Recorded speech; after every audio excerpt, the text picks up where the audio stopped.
My friends, good morning and happy Easter again. Thank you. A German biblical scholar of the New Testament, in his book, Jesus of Nazareth, says this. And his name is Father Gerhard Lofnick. He says that the experience of the risen Jesus must have been shocking, deeply moving, and all-shattering. It was unbelievable.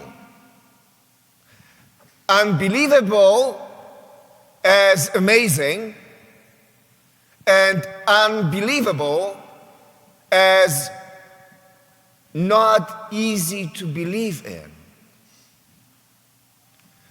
Resurrection of Jesus was all-shattering big time. It shatters all the expectations. Now we see it in today's gospel reading. Jesus enters the room where the disciples were. They are filled with fear. They probably fear that they too will be hunted down and crucified like Jesus. That would be a reasonable assumption. That would make sense to them. We are next. So they are hiding. And Jesus comes in out of the blue into the room and says, "Peace be with you." It is all-shattering experience. Notice that the risen Jesus does not come to them with anger because they abandoned him or denied him. Not with bitterness or a desire for revenge. That is what you would expect. Jesus comes with peace into that moment.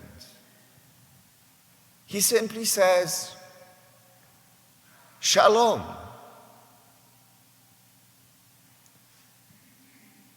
As we said last week, with Jesus and God, you can assume the best. Peace be with you.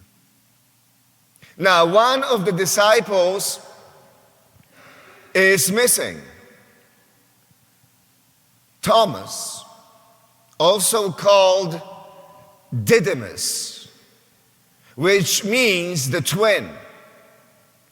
Now, he got that nickname from Jesus because he either had a twin brother or sister, or, and I like this explanation even better, he got the nickname because he looked like Jesus. And I like the fact that Jesus gave his disciples nicknames. I think it's cool. It shows his sense of humor. It shows his human nature. and his love. He called Peter the rock, Mary Magdalene the tower. The sons of Zebedee, James and John, he called sons of thunder. Jesus gave nicknames. Now, so Thomas is missing, and he does not believe what he is told. We have seen the Lord. And he says, unless I see the mark of the nails in his hands and put my finger into the nail marks and put my hand into his side, I will not believe. He wants a proof. And on one hand, I can understand why, but on the other hand, he will not believe until his expectations are met. He will put aside his unbelief only when Jesus meets his criteria. And Jesus knows that. And he meets him where he is. Jesus shows up again the following week in the same room with the same message. Peace be with you. Thomas is there. And he touches the side and the wounds, and he says or makes this powerful profession of faith. My Lord and my God. Now, Jesus' response is interesting. We read, Jesus said to him, have you come to believe because you have seen me? Blessed are those who have not seen and have believed. Now, my friends, that includes all of us. But what I find rather fascinating about Jesus in this story is that he decided to come to Thomas and show him his wounds nonetheless. He was not put off by his unbelief and his demands. Now, I think that there is a Thomas in all of us in many ways. We too want proofs that God exists. We want God to meet our criteria and our expectations, at least at times. I know I do. We say, if God is real, God should fix this problem. Or we say, if the church meets my criteria and expectations, I will belong. If not, I will not. And we say that usually when we are disappointed with God, when we are disappointed with the church. And that is natural.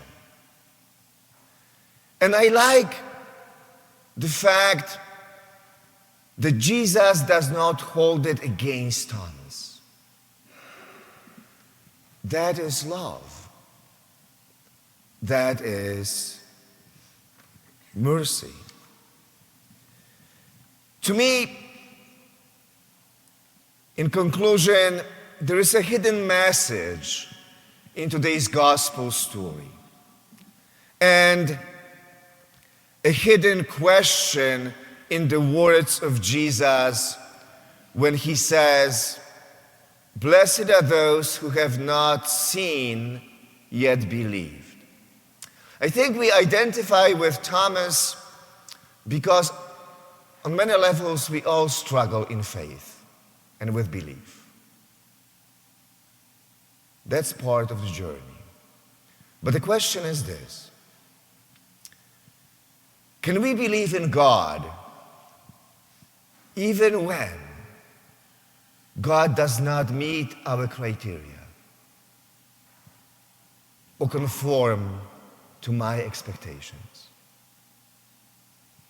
Can we remain in the church even when the church disappoints us or fails to live up to the gospel?